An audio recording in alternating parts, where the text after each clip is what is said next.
Today I'm joined by Alex Huynh, who plays for Fortuna Hjørring. Thank you for joining me, Alex.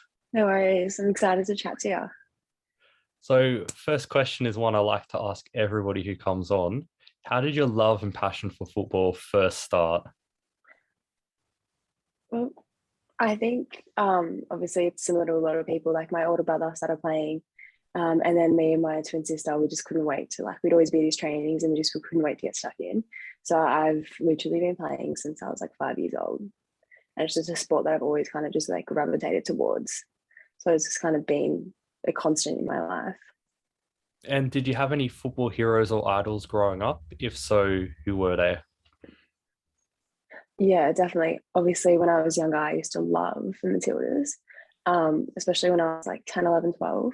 So Cheryl Salisbury, she used to be the captain. She was like my idol. She was like the best thing ever. So I used to like just love her. And she played centre back and she was the captain and she was just like the bee's knees. So I think she was someone that I always kind of looked up to. And when you first started to make the transition from playing, semi-pro football like NPL into the W League, or Mm. what was called the W League with the Jets, how Mm. difficult did you find that transition? Growing up, I always kind of trained with older girls. And at the time, we had this program called New South Wales Institute of Sport. So we are always training with like a lot of the older girls that were in like the national team. And at that stage of my life, I had been kind of like been training and playing with like young Matildas, under 20s, all that good stuff. So I think my first season playing for Newcastle, I was in year 10. So I was like, must have just turned 16 or something. And for me, it was kind of like an environment that wasn't too intimidating just because already been training with a lot of the new girls. And I kind of knew that I wasn't going to start, like I knew where I was in the pecking order. So for me, it was just like such an awesome experience. And then when I did get to play, it was just like I was just so stoked to be on the field. So yeah, it wasn't too hard, but yeah, it wasn't too hard actually.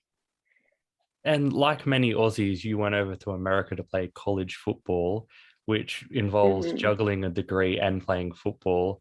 So, how did you find the balance between being a college student, preparing for exams, assessments, and also playing Mm-hmm. professional football with training and matches and all that sort of thing?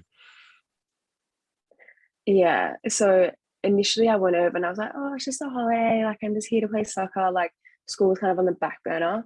And then it wasn't until I think after like the first semester, I kind of realized that like school was such a massive priority for American athletes. Like they loved it. So for me, that was a massive adjustment.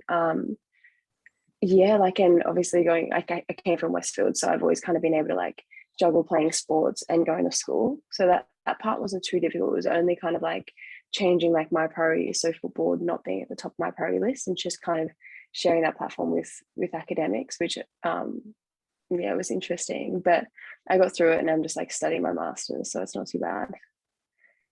And when you come back to Australia, you had a couple of stints with Western Sydney Wanderers. Now, Mm, every player who's played for the Wanderers female team, well, I've spoken to at least, has spoken very highly about the team and the environment there. So, as yeah. a player who's played there, it's just what is it about the club that is so special? I think for me, I was part of like the inaugural team. So I was part of the first team when the club was created. So I think I'm always going to have that like emotional connection to the club. And also being from Western Sydney, I just think I love it. Like I don't want to play for another club if I ever go back again. Um, but it's just the people. It's just, have you ever been to Western Sydney? Yeah. Yeah, so it's just like, it's just like the culture, the people, and like you can feel that people actually like know who you are, like, and they support you. And I just think the club has so many good support systems that it's just you feel like you're on par with the men at the club. So I think for me, I think I've been there 3 different times, and I've just seen the growth of the club, and you can see that they're like they want to change, they want to kind of improve the situation. So from the first time I played with them in 2012 to the last time, I think it was like 2020 or something, there's been massive strides to kind of like give the women what they need in terms of resources and investments. And I think like as a player, when you feel wanted and you feel heard and you feel like they actually care about you, it just kind of makes you want to be there. And I think that's what's so special about a club. And you're currently playing overseas in Europe. So, for your first move to Mm-hmm. Europe, you joined Italian powerhouses Napoli. So, firstly, just how did Mm. that move come about? It was actually just like really organically. So I was kind of lining up to play for Wanderers again, just because I thought I needed like another season under my belt before I went to Europe. And then I got a call from my friend's agent, and he was like, "Hey, like I just, I've been talking to like Napoli, and they really need a centre back. And I just remember you from WLeague, and I just thought, like, would you be interested?" And at that time, I hadn't signed a contract yet for WLeague, and so it took me like a couple of days to kind of like ponder it, and then I was like, why not? Like, I'd be crazy to say no. So within 2 weeks, not even 2 weeks, in maybe a week, I'd signed the contract and like started the paperwork to get over there. And it was just a bit tricky because it was like around the COVID time, but yeah, it just kind of happened really organically, just by knowing someone, and then that like them recognizing like who I was, and then just kind of went from there. Now, I've been told about Italians, they live and breathe two things, that's pasta and football. And Napoli is one of the biggest football clubs, not only in the country, but in the world. So when you first started playing for the club, when you were first putting on the jersey, did you feel immense pressure playing for a club of that stature? Um, you definitely feel the weight on your shoulders, just because like I'll be in a grocery store and people will come up to me because they know that I play for the club. I think my first game was against like AC Milan, so I just feel like everything was just kind of like, I think for me, I was like, I just need to get through this first game, just kind of see how it is. And then I definitely felt a sense of pressure, and obviously because they were like coming off like win after win after win, and we were like struggling to get some points. But yeah, they definitely do love it. And it's so surreal because it's nothing that I've ever experienced before. Like the culture and just how much they love it. Even the girls at training, it's just like runs through their blood. They're insane. And did you have any difficulties when you first joined the setup, considering Italy, well, they speak Italian? Was there like a big Hmm. language barrier or anything like that that made it hard for you to fit in, or did you find the transition pretty smooth? I think I was really lucky because there was already two Australian girls there. And at the time, I think there was like 10 international girls on the team, and quite a few of them spoke Italian and English. So they were like at training, especially, they were able to translate for me. But obviously, outside of football, it was a little bit difficult just because Corona had hit. So there wasn't many tourist things open. So like a lot of people, just locals. And I lived like a couple of streets away from Maradona Stadium. So people weren't really used to seeing or hearing like Australian accents. So I think just doing everyday stuff was probably the hardest. But in terms of football, the girls were so lovely, like so welcoming. I kind of fit right in. And you're now playing in Denmark. So how are you enjoying your Hmm. time in the country so far? Yeah. Again, like I live with like three other Australian girls. So that always makes it like wherever you go feel like home. The country itself is really beautiful. It's starting to get cold. So I'm not too happy about that. But besides that, yeah, it's been an experience. Like it's obviously coming from Napoli where it's like crazy, chaotic, to coming to the north of Hjørring where it's like just the complete opposite. It's been a nice adjustment, but yeah, just very different ends of the spectrum. And you've been in Europe for a couple of seasons now, and you've played a fair bit in Mm, Australia. So just how does Europe and Australia stack up in terms of how they go about their football and the level of football? mm. I think in terms of structures and just resources, I think Europe is just so much more functional. Like the fact that you can live and train all year round and you don't have to have a job. I think the fact that even like our academy girls, they move from where they are in Europe, they move into our academy, and girls from like 15, 16, 17 just like go to school here, they live here, like their lives are here. I think that just the opportunity to like provide somebody like housing and accommodation and like facilities to train all year round is something that like I think Australia, if they do want to catch up, they need to kind of focus on.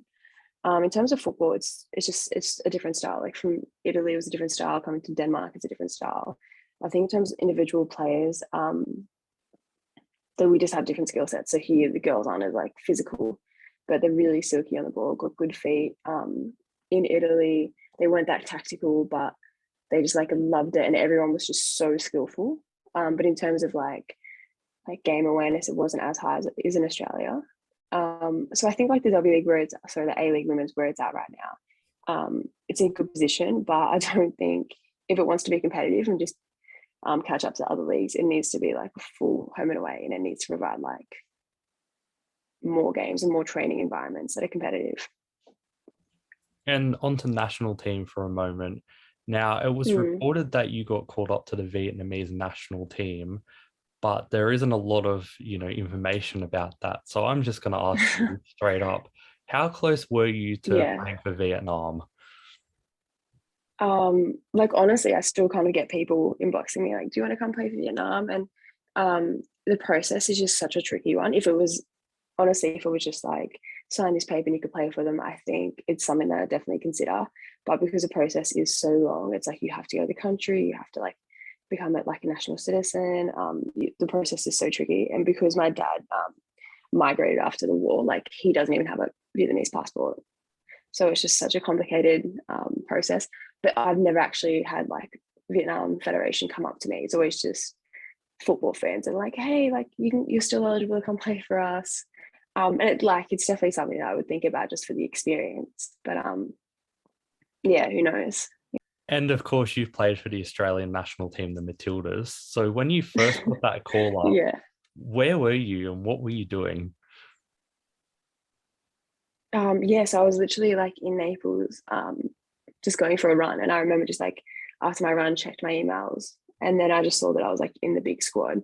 So then I called my mate Ella and we just kind of like had a chat. And then we realized like we were both in the squad. And it was just like such a surreal feeling. And I think for me, I knew that obviously like it was just right time, right place. Like all the opportunities that I took kind of like led me to be there just because I was in Europe.